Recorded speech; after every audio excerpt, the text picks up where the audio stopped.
Okay, inama turayirangije ni saa 10:00 vol yanje iyi saa 2 ni ukuvuga ndacyafise amasaha ashika 3 arenga ngize ntereka mbanze nze gutembera mu gisagara.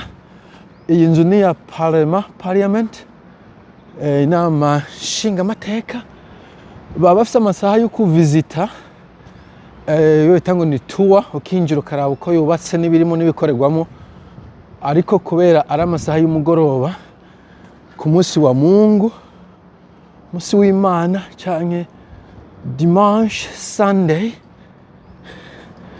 Jumapili nibaza yuko ata muntu amasaha yo gutembera yaheze ubu bugaye.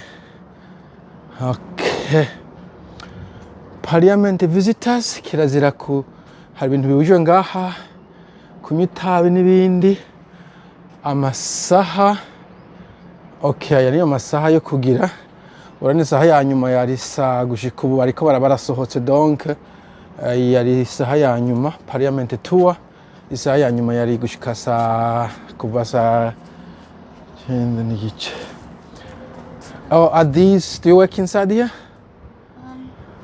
I think this was the last tour. Yeah, but I work here. Oh, you work here? All right. Okay, rumva uyu mudamu akora ngaha. Okay. Reka nigire abanyaza ko ariko baratembera. Sometimes there is a button inside to press. Yeah, there's a button around that side. Yeah, there should be a green button there. Yeah. There you go. Well done. Good job. Okay, so it's closed now. Okay, nibaza ko ubugaye ariko ni muri Parliament nako shise ku muryango nta security hari nothing. Ariko bafise amasaha yo gutembera mugabo babujije kandi nibaza ko babuza gufata amafoto n'ibindi. Bon, cameraman no kubaza amategeko y'igihugu. Ariko ni hatari kurusha kugera ku nzu ya Parliament ata permission visa atani ikina musirikare na polisi. I don't understand. Sinzi ngene security yabimeze. Ndabona za kamera n'ibindi ariko nako abantu bari gutembera muri Parliament, nanje ngiye nkagaga ku muryango no kuregenda bakandika nkinjira kandi nafite ibitamburisho, sinzi ko ivyo birekuriwe canke ko ari sakewen. 360 degrees or 180 really.